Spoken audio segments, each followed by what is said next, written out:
अस्सलाम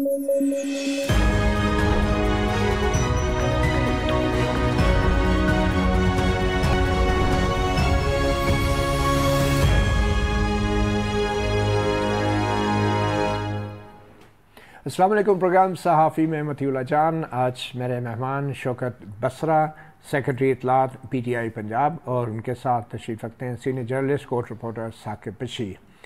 साकिब, शौकत बसरा साहब, बड़ी एक अफसोसनाक सूरत हाल है। रऊफ़ हसन साहब पे जो हमला हुआ है, क्या कहेंगे, ये क्या वाक़या हुआ है? और ख्वाजा सराओं ने कुछ हमला किया है, कौन गुरु है इनके आपके ख्याल में? बहुत अच्छा सवाल आपने किया। और रऊफ़ हसन साहब से क्या तकलीफ़ हो सकती है कि आजकल जिस तरह का वो अपना नैरेटिव लेकर चल रहे थे और जिस तरह गुफ्तगू कर रहे थे, तो जाहिर है वो एक पढ़े लिखे और सेक्टर इन्फॉर्मेशन है।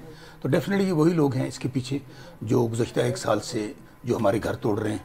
नहीं, रऊफ़ हसन साहब के बयानिए पे ख्वाजा सराओं को क्या एतराज़? मैं बता, ये एक नया मॉडल है ना। पहले हमारे घर तोड़े जा रहे थे, हमारी माँ बहनों को जेलों में गिरफ्तार किया जा रहा था, उन पर पर्चे दिए जा रहे थे, हमारे कारोबार बंद किए जा रहे थे।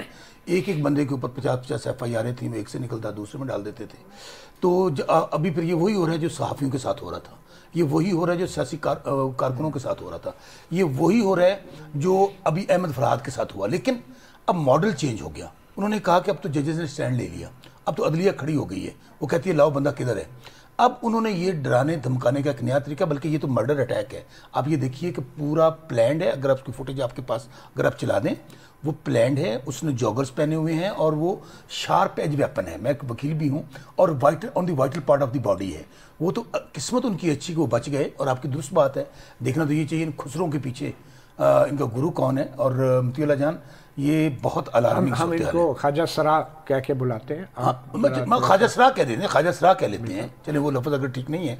लेकिन मैं फिर कहता हूँ कि ये क्रिमिनल्स हैं जिन्होंने इनको इस्तेमाल किया है। इनकी क्या दुश्मनी है रऊफ़ हसन की, किसी के साथ क्या दुश्मनी है बताइए ना। रऊफ़ हसन, मैं फिर कह रहा हूँ कि चले, एक तो होता है ना पब्लिक फिगर हो कि इलेक्शन लड़ के आते हों, वो तो सिर्फ और सिर्फ एक प्रेस कॉन्फ्रेंस करके निकले थे। और ख़ास तौर पे मैं समझता हूँ DGISP की प्रेस कॉन्फ्रेंस के बाद जो उन्होंने पॉइंट ऑफ व्यू लिया, उसके बाद हमें वो बता रहे थे कि मुझे थ्रेट्स आ रही हैं।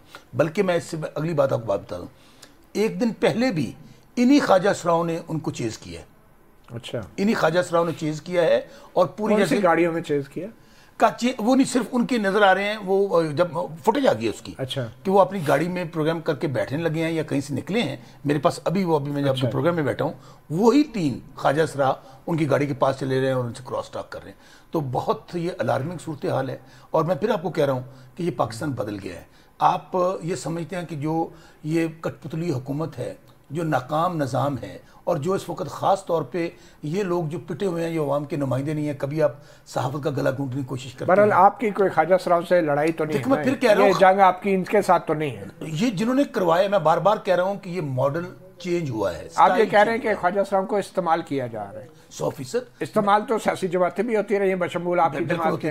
मैं आपको कह रहा हूँ कि 76 साल के अंदर पाकिस्तान में यही हुआ कि एस्टेब्लिशमेंट ने, मतीउल्लाह जान, अपने मकासद के लिए कभी किसी को इस्तेमाल किया, कभी किसी को इस्तेमाल किया। लेकिन आई थिंक कभी सियासी जमात को, कभी गैर सियासी जमात। एनफ इज एनफ ना। देखिए मैं आपको फिर कह रहा हूँ, एनफ इज एनफ ना कि आप। लेकिन अब बात यह है, मुझे बताइए, अभी ये अटैक हुआ है, मैं फिर बार बार कह रहा हूँ, किसकी तरफ लोग देख रहे हैं? लोग अपनी सिक्योरिटी एजेंसी की तरफ देख रहे हैं, इंटेलिजेंस एजेंसी की तरफ देख रहे हैं। वो कह रहे हैं कि ये वही लोग हैं जिन्होंने जजेस के घरों में कैमरे लगाए थे, ये वही लोग हैं जो जजेस को लाइव थ्रेट देते हैं। लेकिन इस वीडियो में भी हम देख रहे हैं कि एक काला वेस्ट कोट पहना एक शख्स जो है वो मोबाइल से फुटेज भी बना रहा है, और साथ साथ उनके चल रहा है। साथ साथ नहीं, वो अगर आप गौर से को दोबारा देखें, मैंने उसको बार बार देखा है, वो शख्स कुछ चीज़ उठाकर रऊफ़ हसन साहब को दे भी रहा है। मुझे ये लग रहा है कि शायद वो ग्लासेस उठाकर दे रहा है। ये तो बड़ी क्लियर फुटेज है। अभी तक तो आप देखें, ये कैपिटल है, ये इस्लामाबाद इस वक्त मैं बैठा हूँ, ये मेरा रिमोट एरिया इलाका साउथ पंजाब का बहावल नगर औरंगाबाद नहीं है। आज अगर इस्लामाबाद के अंदर पाकिस्तान की सबसे बड़ी पार्टी के एक स्पोक्स पर्सन की वो गैर महफूज हैं, तो मुझे बताइए किसी की जान माल। साकिब बशीर साहब, बड़ी ही अजीब सूरत हाल है अदलिया और बज़ाहिर हुकूमत में, एग्जेक्टिव में, इस्टेब्लिशमेंट में जो कशीदगी आज ही कम हुई है अटॉर्नी जनरल के बयान के बाद। अटॉर्नी जनरल ने तो सुलह का झंडा बुलंद कर दिया और इधर एक नए महाज पे जंग छिड़ गई है। अब अगर FIR नहीं कटती इस वाक़े की ख्वाजा सराओं के ख़िलाफ़ या जो भी हैं, तो क्या इस्लामाबाद हाई कोर्ट को इस मामले में मुदाखलत करना पड़ेगी कोई? क्योंकि FIR ना कटे तो लोग रिट में भी जाते हैं, तो क्या ये इस्लामाबाद हाई कोर्ट को एक चैलेंज तो नहीं है कि अब आप अपना इख्तियार इस्तेमाल कर लें ख्वाजा सराओं के खिलाफ FIR कटवाने में? चैलेंज तो हो सकता है, लेकिन मेरा ख्याल है FIR कट जाएगी, क्योंकि पुलिस जिस तरह लगी हुई है, अब जैसा तैसा भी हो, नामालूम अफराद के खिलाफ कटेगी। डेफिनेटली नामालूम ही है, अभी फ़िलहाल तो नामालूम ही है, लेकिन ये है कि उनको मालूम करना कोई मसला नहीं है। वो जहाँ पे थे उसके हर तरफ कैमरे लगे हुए हैं। मेरा ये ख्याल है कि अब तक तो वो उनको गिरफ़्तार भी हो जाना चाहिए था।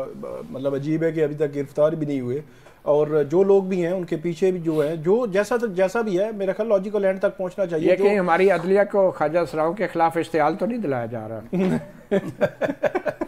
वैसे कहते ने, आज मैं सोशल मीडिया पर पढ़ रहा था, उन्होंने कहा बुरे बेड़े वास्ते ख्वाजा सरा कोई दोस्त होने चाहिए नहीं। बिल्कुल, ये देखेंगे आप सही सियासतदान है ना, आपको पता है कि कहाँ कहाँ इस्तेमाल किया जा सकता है। इस्तेमाल देखे ना, अभी जो कुछ हुआ है। नहीं सर, फर्क क्या है? जो इस्तेमाल होने वाला है फिर उनमें और आप में फर्क क्या है? अगर आप भी इस्तेमाल हो रहे हैं, वो भी इस्तेमाल हो रहे हैं, बात तो ये है ना कि ये ख्वाजा सरा एक कैफियत का नाम है ना। फिर देखिए अब ये काम खत्म होना चाहिए। ये धंधा जो भी इस्तेमाल करें, 76 साल की हो रहा था, पहले आप तस्लीम तो करें ना कि आप इस्तेमाल हुए, हम तो बाकी काम भी खत्म हो जाएगा। हम लोग तो 76 साल में जो हमारे हिस्से में पड़ता है ना, हम उसके लिए तैयार हैं। 3.5 साल का हमारा टेन्योर है, हम उसके लिए तैयार हैं। चले, अच्छा साकिब रशीद साहब, ये एक बड़ी डेवलपमेंट जो है वो आज शायर अहमद फरहाद के हवाले से है।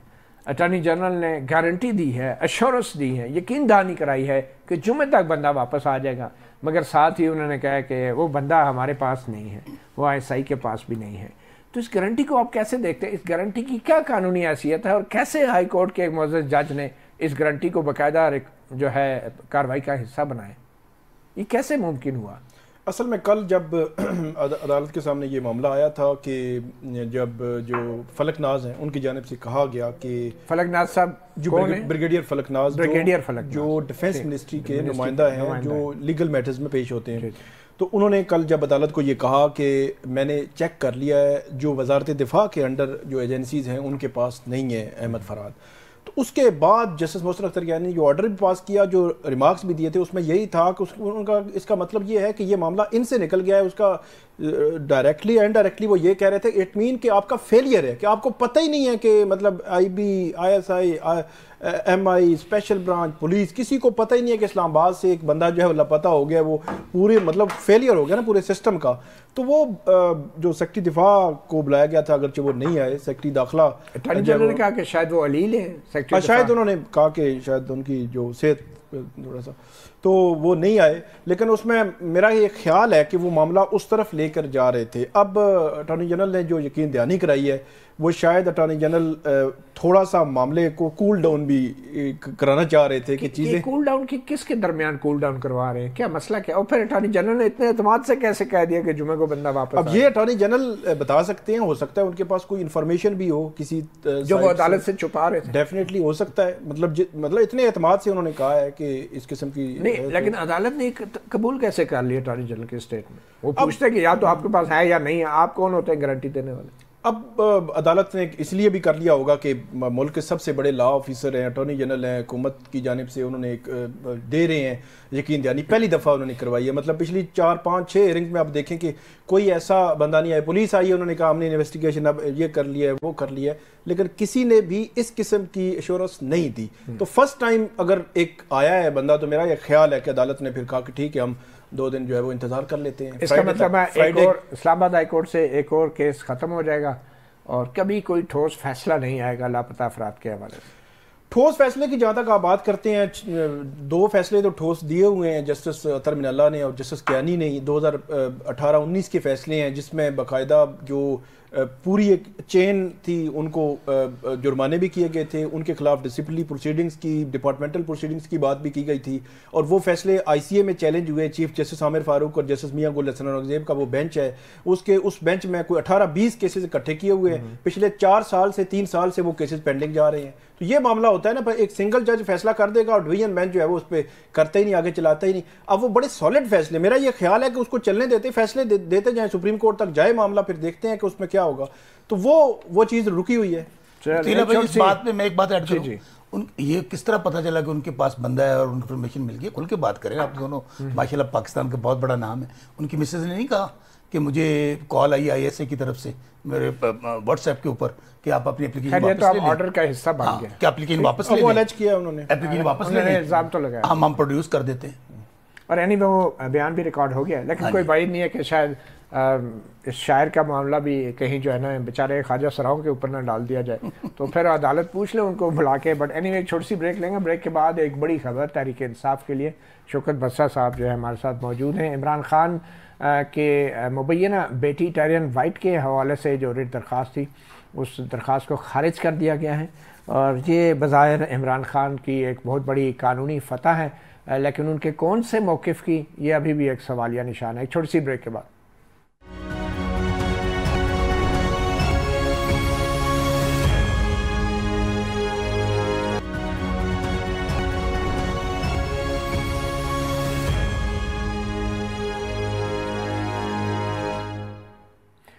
Welcome back. तहरीक इंसाफ के बानी इमरान खान की एक और बड़ी कानूनी फतह टेरियन वाइट केस में इमरान खान की जीत हुई है और इसी हवाले से आज इस्लामाबाद हाई कोर्ट के 3 जजों ने एक हुक्मनामा जारी किया है जिसके तहत जो 2 मुअज़्ज़ज़ जजेस का पुराना फ़ैसला था जिससे चीफ जस्टिस आमिर फ़ारूक ने इत्तफ़ाक़ नहीं किया था, वो पुराना फ़ैसला अब इस्लामाबाद हाई कोर्ट के ऑर्डर की शक्ल अख्तियार कर गया है। यानी कि टेरियन वाइट केस में जो एक शहरी थे, बज़ाहिर एक आम से शरीफ शहरी थे, उनकी दरख्वास्त नाकाबिल समाअत करार दे दी गई है। तो शौकत बसरा साहब मुबारक हो, इमरान खान साहब टेरियन वाइट केस जीत गए। अच्छा मुतीला जान, इस सवाल का जवाब देने से पहले एक तो हम जब हमें टीवी पे बुलाते हैं ना, अब टीवी ये भी अरेंज करें कि हम गार्ड्स भेजा करें, कोई साथ बंदे भेजा करें।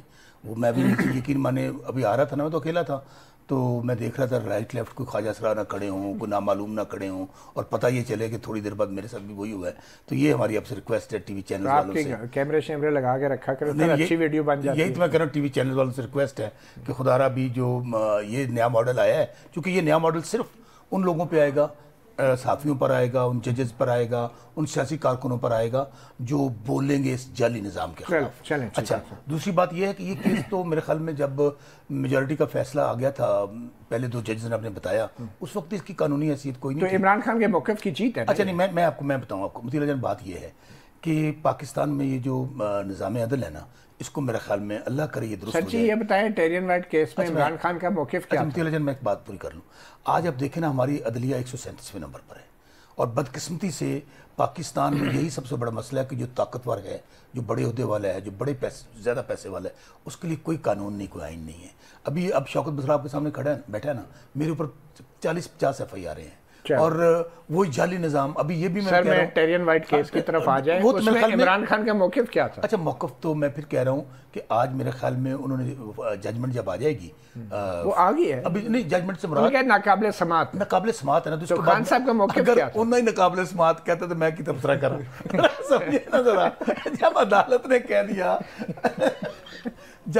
ने कह दिया कि नाकाबिल समाअत, तो इससे बड़ी आप मुझे बात बताइए, क्या आप कहेंगे इसके ऊपर? कौन कमेंट्स करे, कौन तबसरा करे? तो सो मेरा ख्याल ये कहता है नहीं, लेकिन ये कानूनी फतह तो है। अच्छा, दूसरी बात सुने, ये कानूनी और अखलाकी फतह। आप दूसरी बात सुने, अभी आपने कहा ना कि वो एक नामालूम जिसने दरखास्त दी थी, पहले ख्वाजा सरा नामालूम, फिर ये दरखास्त वाला नामालूम, ये तो चेक करें ये कौन था। आखिर किसी ने तो दरखास्त दिलवाई होगी ना, जो पेश नहीं हुआ कोर्ट के अंदर। सो मेरा ख्याल में जब कोर्ट ने इसको समाअत के काबिल ही नहीं समझा, तो आई थिंक कि इसके ऊपर मजीद तबसरा करना वक्त ज़ाया करना आपके लिए तो मुश्किल है। लेकिन साकिब बशीर साहब, इमरान खान का मौक़िफ़ क्या था इस केस में? चले, एक तो था कि ये नाकाबिल समाअत है, मगर क्या इमरान खान ने आज तक बतौर एक सियासतदान, बतौर एक साबिक़ वज़ीर आज़म ये वजाहत की है टेरियन वाइट उनकी बेटी थी या नहीं? और अगर नहीं की तो क्यों नहीं की? कानूनी तौर पर उनका क्या नुक्ता नज़र है? इसमें सलमान अकरम राजा उनके वकील थे, उनसे अदालत ने एक 2 दफ़ा पूछा चीफ जस्टिस आमिर फ़ारूक साहब ने, लेकिन उन्होंने फोकस रखा कि एक तो पहले मेंटेनेबिलिटी डिसाइड कर लें। मेंटेनेबिलिटी को उर्दू में बता दें। मतलब काबिल समाअत है कि ये केस चल सकता है या नहीं चल सकता, इसको पहले डिसाइड कर लें। तो वो ड्यूरिंग प्रोसीडिंग कभी भी इमरान खान साहब की जानिब से कोई मौक़िफ़ नहीं आया इस केस में, उनके वकील की जानिब से भी उनका फोकस इस पे ही रहा है कि ये केस आगे चल सकता है या नहीं चल सकता। तो हम ये नहीं कह सकते कि खान साहब के मौक़िफ़ की फतह, क्योंकि मौक़िफ़ तो पता ही नहीं है। मौक़िफ़ नहीं आया और उसके बाद ये अब इस स्टेज के बाद मौक़िफ़ आना था मतलब अगर कोर्ट ये कह देती कि ये केस आगे चल सकता है, मतलब काबिल समात है, तो उसके बाद फिर उनको अपना डिफेंस देना पड़ना था कि अब आप बताएं कि आपका मरहला आया ही नहीं। वो मरहला आया ही नहीं। तो वो बड़ा टेक्निकलिटीज में सारा जो है वो गुम हो गया। लेकिन इसमें जो एक शहरी है जो दरखास्त गुजार था, उसके बारे में बड़े मशकूक किस्म के कुछ चीज़ें सामने आ रही थी कि वो शहरी इस तरह आम शहरी नहीं था, क्योंकि उसके वकील बड़े बड़े थे। आप ये देखें कि साबिक attorney general Salman but, Rizwan Abbasi जो बहुत बड़े फौजदारी के वकील हैं, और फिर उसके बाद अभी जस्टिस रिटायर्ड हामिद अली शाह साहब जो हैं बहुत बड़े लॉयर हैं। ये इतने बड़े बड़े वकील एक आम आदमी ने कैसे कर लिया? और आम आदमी कभी नज़र भी नहीं आए। ये अगस्त 2022 की बात है, तब से लेकर ये 30 मार्च को आखिरी इसकी हियरिंग हुई थी, फिर आज हुई है। तो 30 मार्च 2023 तक जो है वो हम तकरीबन 8-10 माह इंतज़ार करते रहे कि वो आएँ, उनसे भी उनका मौक़िफ़ लिया जाए कि इतना बड़ा वो केस कर रहे हैं, लेकिन कभी वो सामने बहरहाल नहीं आए। लेकिन बड़े बड़े वकील उनकी पहुंच में थे और उन्होंने किए। इस केस में जो टेक्निकलिटीज़ थी, एक चीज़ सिर्फ मैं बता दूं कि जो पहले रिकॉर्ड पे अभी नहीं आई, जो ऑर्डर का हिस्सा बन गई है, वो ये है कि 30 मार्च को फैसला महफूज किया चीफ जस्टिस आमिर फारूक साहब ने, उनकी सरबराही में बेंच ने। लेकिन 10 मई के हवाले से जो ऑर्डर का हिस्सा बनी है एक चीज़ कि 10 मई को एक तो उन्होंने 2 जजेस ने अपलोड किया और press release I chief justice office से कि बेंच टूट चुका है। तो 10 मई को वो कहते हैं कि चीफ जस्टिस ने रिक्यूज कर लिया था इस केस को सुनने से, रिजर्व होने के बाद। जी, ये रिजर्व होने के बाद रिक्यूज हो सकता है। अब ये एक बड़ा लीगल क्वेश्चन है कि रिजर्व हो गया, उसके बाद कोई रीजनिंग कोई चीज ऐसी। लेकिन ये जो आज का फैसला है, ये तो वाज़ेह तौर पे चीफ जस्टिस के लिए बड़ी एम्बैरेसमेंट है कि चीफ जस्टिस के मौक़िफ़ को नहीं माना गया, और वही 2 जजों की जो राय थी जो वेबसाइट पे चढ़ाई गई और फिर चीफ जस्टिस ने उतरवा ली, वही राय फैसला करार पाया। उस ऑर्डर में ये लिखा हुआ है कि 10 मई को चीफ जस्टिस ने वो रिक्यूज किया। रिक्यूज करने के बाद ये 2 जजेस का जो फैसला था, इसको उसका हिस्सा बना दिया, मतलब सील्ड इनवेलप में जो फाइल थी स्टेरियन वाइट केस की, उसका हिस्सा बना दिया, जो आज खोला गया सील्ड इनवेलप जो है ना। तो ये मतलब टेक्निकल, लेकिन 10 मई की जो प्रेस रिलीज थी, ये उसके अगेंस्ट जा रहा है। प्रेस रिलीज में उन्होंने कहा कि ये जो इन्होंने जजमेंट दी वो तकाजे पूरे नहीं किए, अनाउंसमेंट नहीं थी। मगर बहरहाल चीफ जस्टिस का ये मौक़िफ़ तो मान लिया गया आमिर फारूक जस्टिस का कि जो फैसला जो भी होता है वो बेंच सुनाता है जी, और आज बेंच ने ही एक फैसला किया तो वो फैसला बना। ये एक यकीनी तौर बिल्कुल। तो शौकत बसर साहब, आप कुछ टेरियन वाइट केस पे कुछ कहना चाहेंगे? अच्छा मतलब मैं फिर कहता हूँ, कहते हैं ना धंधा है पर गंदा है। अच्छा। आप देखिए मैं जवाब सिर्फ देता हूँ कि खान साहब के खिलाफ अभी देखे ना, आपने 200 मुकदमा दर्ज कर लिया, आपने दहशतगर्द कह लिया, गद्दार कह लिया, करप्ट कह लिया, और आखिर सजा किस पे दी? आके आपके निकाह पे सजा दी। कोई शर्म को हया होनी चाहिए। इस तरह आप लोगों को तोड़ेंगे। बुशरा बीबी के खिलाफ क्या एलिगेशन है, और उनकी बहनें बेटियां हल्फ उठा रही हैं, और आपने कम से कम इस बात को तो छोड़ दें कि लोगों की माँ बहनें बेटियां सबकी सांझी होती हैं मतीला जान। यहाँ पे तो कम से कम मेरा ख्याल में कोई ना कोई लिमिट क्रॉस नहीं करनी चाहिए। चलें, अच्छी बात है, पीटीआई की क़यादत को भी लोगों की बहू बेटियां और माओ का एहसास हो गया है। जो करेगा गलत करेगा, ठीक बिल्कुल ही करना चाहिए। छोटी सी ब्रेक लेंगे और ब्रेक के बाद पाकिस्तान पीपल्स पार्टी के रहनुमा कमर जमान कायरा से भी आज की ताज़ा तरीन खबरों और कानूनी महाज पर जारी जंग के हवाले से सवालात करेंगे एक ब्रेक के बाद।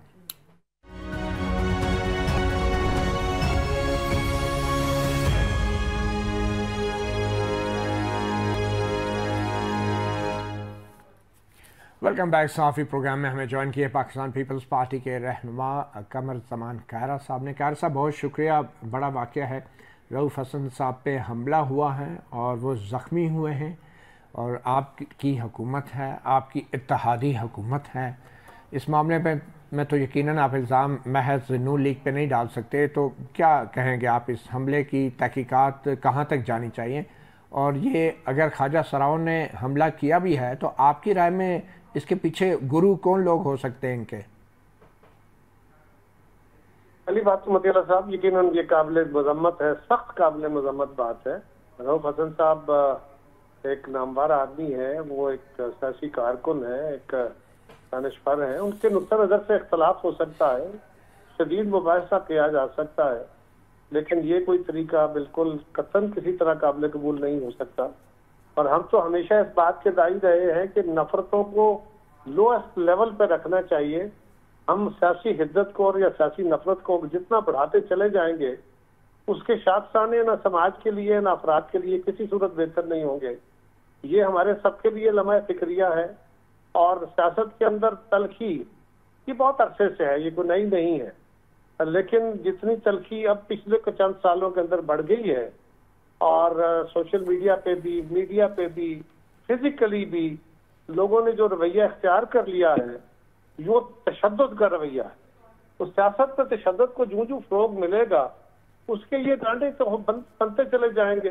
मगर कैरा साहब माजरत के साथ ये जो कैरा साहब ये जो ख्वाजा सराओं का हमला है क्या ये सियासी कशमकश का नतीजा है? क्या ये ख्वाजा सराओं का कोई ज़ाती जज्बाती फेल है? आप इसे क्या समझते हैं? मुझे नहीं पता, मैंने ना उसकी तहकीकात देखी है ना कोई मुझे इसका फर्स्ट हैंड नॉलेज है। मैं तो आपसे सुन रहा हूँ, मैं तो अपनी कंस्टिट्यूंसी में था, मैंने पूरी मुझे खबर भी सारी नहीं है। लेकिन जो जिस भी सूरत में है, रऊफ हसन साहब एक नामवर आदमी है, उन पे हमला होना ये इंटॉलरेंस की अलामत है। और अगर ये ख्वाजा सराओं ने किया है तो ख्वाजा सराओं ने पिछले दिनों यहाँ खारिया में थाने के ऊपर जाके हमला कर दिया था। तो ये किसी एक सेगमेंट को कहना कि ख्वाजा सराई जिम्मेदार है, ऐसा नहीं है। हम पूरे समाज के अंदर टॉलरेंस नहीं, पढ़े लिखे लोगों में टॉलरेंस और कम है। वो तो बात में करते हैं, लाठी पहले उठा लेते हैं, गाली पहले देते हैं, आर्गुमेंट बाद में देते हैं। तो इस सिलसिले में आपकी हुकूमत क्या कर रही है? थाना खारिया पे जो हमला हुआ उसमें भी आपकी इत्तेहादियों की हुकूमत है, उसमें भी कुछ नहीं हुआ। और एक सहाफ़ी समी इब्राहिम के ऊपर भी इसी तरह एक ख्वाजा सराओं का हमला हुआ था, उसका भी कुछ नहीं हुआ। तो ये आप लोग की नाकामी नहीं है? मैं समझता हूँ जी बिल्कुल है, इसमें तो कोई शक नहीं है जी, उन लोगों को सजा मिलनी चाहिए। ये तो हुकूमतों की, लेकिन हुकूमतों की नाकामी इससे गेज करना ये सारा नाकामी का सबब नहीं है। लेकिन कहीं भी किसी को इंसाफ नहीं मिलता तो ये फेलियर तो गवर्नमेंट का है, बिल्कुल उस गवर्नमेंट मशीनरी का फेलियर है, इसमें तो कोई शक नहीं है। तो अब इसके ऊपर आपके ख्याल में सियासी जमातों को इस हवाले से क्या करना चाहिए? क्योंकि बतौर हुकूमत तो लग रहा है आप कुछ नहीं कर पा रहे, तो सियासी जमातों को इस हवाले से क्या करना चाहिए? कोई मुश्तरका हिकमत अमली बन सकती है पीटीआई के साथ मिलकर ख्वाजा सराओं के खिलाफ? ख्वाजा सराओं के खिलाफ कोई मुश्तरका हिकमत अमली बना सकते हैं आप लोग? एक सेगमेंट को नहीं टारगेट करना चाहिए, बिल्कुल ये नामुनासिब होगा। ख्वाजा सरा हम में से हैं, वो हमारे हैं, उनको आइसोलेट नहीं करते, किसी एक कॉलेज नहीं करते, ये तो बाकी लोगों ने भी किया है ना। सो इसके अंदर सबको ले, जो भी ऐसे किसी हरकत का मुर्तकिब होता है उसको करार वाकई सजा मिलनी चाहिए।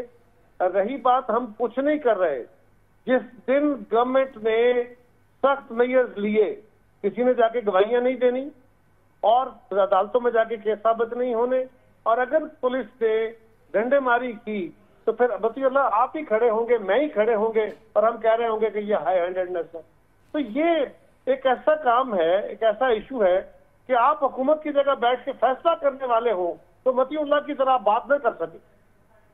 मगर कैरा साहब, अगर ख्वाजा सरा जो भी इस वाक़े में मुलव्वस हैं, अगर उनके खिलाफ कोई आपकी हुकूमत कार्रवाई नहीं कर सकती तो बाकी जो जराइम पेशा लोग हैं उनके खिलाफ आप क्या करेंगे? जिन वायलेंस के वाकयात की तहकीकात जारी हैं या उनके ऊपर केसेस बनाए गए हैं उसके ऊपर आपकी क्या राय है? आप तो कहते हैं वो ज्यादती हो रही है। अगर ये कहना है कल इन ख्वाजा सराओं या किसी और के केस पे भी तो यही पर रिपोर्टिंग होनी है ना, तो फिर क्या तरीका होगा? वो कौन सा इन्वेस्टिगेटर होगा, वो कौन सी अदलिया होगी, वो कौन से फैसले होंगे जिसको आप और मैं तस्लीम कर लेंगे? चलें, अब ये वाकयात तो तवातर से जारी हैं, मगर कैरा साहब अब थोड़ा सा एक आखिरी बात कह दूं जी, इसलिए जारी है मतीउल्लाह साहब कि हम सब ने इंतहा पसंदी को, तशद्दुद को हथियार बनाया है।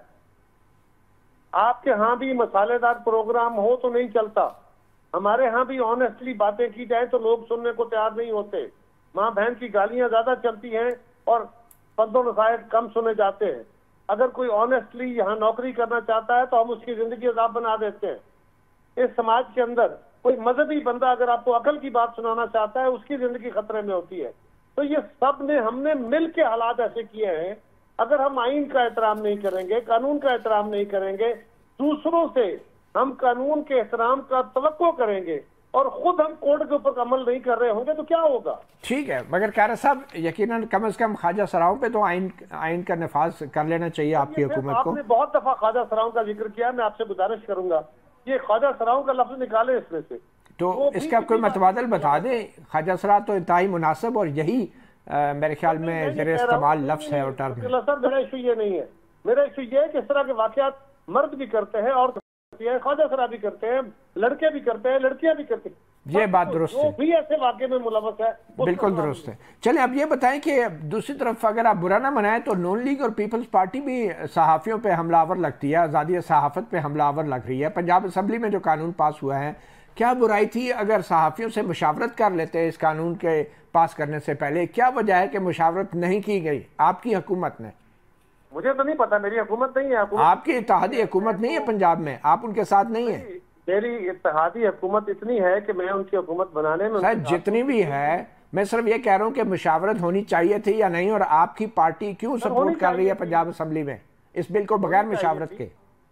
देखिए, मुशावरत होनी चाहिए थी और मेरी तो इत्तला ये है कि मुशावरत हुई है, अगर नहीं हुई तो होनी चाहिए थी। लेकिन ये भी बात याद रखिए मतीउल्लाह साहब कि जिसके खिलाफ कानून बनना हो उसी से मशवरा करना है, जिसके खिलाफ टैक्स लगना है उसी से मशवरा करना है, जिसके कारखाने के अंदर जो इनकम टैक्स चोरी कर रहा है उससे टैक्स चोरी का कानून रोकना है तो उससे मशवरा करना है। खैर साहब, मुझे यकीन नहीं आ रहा ये बातें आप कर रहे हैं, मुझे यकीन नहीं आ रहा कि पहले से आपने तसव्वुर कर लिया कि सहाफ़ी गलत हरकत कर रहे हैं इसलिए उनसे मशवरे की जरूरत नहीं है। आपने तस्लीम कर लिया, तसव्वुर कर लिया। नहीं, बिल्कुल नहीं कह रहा। मैं ये कह रहा हूँ कि सहाफ़ी बड़े अरसे से, सियासतदान बड़े अरसे से, अदालतें बड़े अरसे से, वकला बड़े अरसे से ये कह रहे थे कि जनाब आप डेफर्मेटरी लॉज क्यों स्ट्रॉन्ग नहीं करते, क्यों तवाना नहीं करते। ये जो आप पे हमले होते हैं, आपकी पगड़ियां उछाली जाती हैं, जब हम शिकवा करते थे, हम कहते हैं कि जनाब इससे इदारे भी तलखी में चले जाते हैं, अफराद की भी जिंदगियां बर्बाद होती हैं, सियासी जमातों के, तो आपका ही सवाल होता था ना कि डेफर्मेशन के केस करो, लॉ को स्ट्रॉन्ग करो, ये आप कहते थे जी। नहीं तो आपने मीडिया के साथ मिलके जो जमहूरियत की जंग लड़ी है, तो अब जब इस हुकूमत में आप आ गए हैं तो अब आप किसके साथ मिलके मीडिया का गला घोंट रहे हैं? उनसे मुशावरत तक गवारा नहीं कर रहे आप। मुशावरत में कितना टाइम लगता है कायरा साहब? ये फरमाइए कि ये कानून क्या सिर्फ मीडिया के लिए है, के लिए भी है? अगर मैं मतीउल्लाह की बेइज्जती करता हूँ, इनके बारे में कोई गलत प्रोपेगेंडा करता हूँ, मुझ पर भी यही लाने लगेगा। आप मीडिया को लोगों से अलग क्यों कर रहे हैं? मीडिया आवाम का, मुआशरे का आंख और कान होते हैं। आप कहते हैं मीडिया कोई और मखलूक है, मीडिया कोई खलाई मखलूक तो नहीं है, वो आवाम की आवाज बनता है ना। तो ये बेसिकली तो आवाम की आज़ादी राय पे पाबंदी है अगर आप मीडिया का गला घोंटेंगे तो। ठहर जाए, ये आप नहीं कह रहे, ये मैं कह रहा हूँ। आप तो कह रहे हैं सिर्फ सहाफ़ी, मैं कह रहा हूँ ये तो पूरे समाज के लिए है। जो एग्जैक्टली तो मशावरत करने में क्या हर्ज थी? समाज से ही कर लेते, मशावरत क्यों नहीं की? समाज के नुमाइंदों ने ही बनाया है, उनसे मुशावरत हुई है, आपसे भी होनी चाहिए थी, कर लेते तो अच्छा होता। बहरहाल अब इसके बाद फिर क्या होगा? आपको मालूम है आर्टिकल 19 के तहत जो पाबंदियां लगाई जा सकती हैं, ये तो उससे भी बहुत आगे बढ़ के ये कानून साजी हो रही है, मगर आपको भी तहफ़्फ़ुज़ात हैं और आप समझते हैं कि इसमें मुशावरत होनी चाहिए थी जो नहीं की गई। ये बात दुरुस्त है। मैंने ये कानून ना पढ़ा है, मैं क्योंकि अपने कंस्टिट्यूंसी में हूँ, मैंने नहीं देखा इसका। सर आप एक साबिक वज़ीर इत्तलात और नशियात रहे हैं, आपको तो सबसे पहले मशवरा आपकी पार्टी को करना चाहिए था। मेरे भाई इल्हाम तो नहीं हो जाएगा ना? नहीं, आपकी पार्टी ने आपको नहीं बताया कि कानून लाया जा रहा है, आपके इल्म में नहीं था। ये पार्लिमानी पार्टियों का काम होता है। पार्लिमानी पार्टियां अगर किसी मामले में मुशावरत चाहती है तो वो पार्टी की कमान से, हाई कमान से मुशावरत करती है। ये लाजम नहीं है कि मेरे साथ हर मामले में मुझे नहीं पता, इसलिए मैं मान रहा हूँ ना, मैं तो देखे ना मीडिया में बैठ के मान रहा हूँ। चलें सही है। कायरा साहब ये बताएं कि ये तौहीन अदालत का कानून और जजों की दोहरी शहरियत से मुतल्लिक असम्बली में जो बिल आ रहे हैं, इसका आपको मालूम है और इस हवाले से आपकी पार्टी का क्या मौक़िफ़ है? मेरे इल्म में नहीं है। अगर कोई बिल आएगा उसकी तफसील सामने आएगी जिसमें बात हो सकती है। अभी तो सारी गुफ्तगू है, आप भी हेर से पे बात करेंगे, मैं भी हेर से पे बात करूंगा। ठीक है। फैसल वाडा की जो प्रेस कॉन्फ्रेंस थी जजों के खिलाफ, अदलिया के खिलाफ, वो भी आपके इल्म में तो होगी या नहीं है? बिल्कुल है। तो उस पर आप क्या कहेंगे, क्योंकि आपकी वोटों से फैसल वाडा सेनेटर बने? मेरे वोट भी उसमें शामिल थे, ये बात दुरुस्त है। मेरे वोटों से नहीं बने, मेरे वोट भी शामिल थे, माइनॉरिटी वोट था, वो एक अलग बहस है। लेकिन सवाल ये है कि वाडा साहब ने या किसी और ने जो कुछ भी कहा, वो तो अदालत ने कॉग्निजेंस ले लिया है और अदालत बिल्कुल वो इसी मामले को उन्होंने देखा है और डेफर्मेशन के तहत अदालत ने कंटेम्प्ट नोटिस उन्हें दे दिए हैं। अदालत फैसला करे। बिल्कुल। आपकी क्या राय है बतौर एक सियासतदान? मैं जज नहीं हूँ जी, मैं जज नहीं हूँ। बिल्कुल, ये अदालत की। लेकिन फैसल वाडा साहब ने आपके आपके वोटों और आपकी पार्टी के मंशूर के मुताबिक बात की, आप ये बता सकते हैं? और बावड़ा साहब, मेरी जमात के नहीं है कि मेरी जमात के मंशूर के तहत की हो, लेकिन मेरी जमात को अदालतों से खुद बड़े गिले हैं, मुझे बड़े गिले हैं, मैं तो रोज उन पर सवाल उठाता रहता हूँ।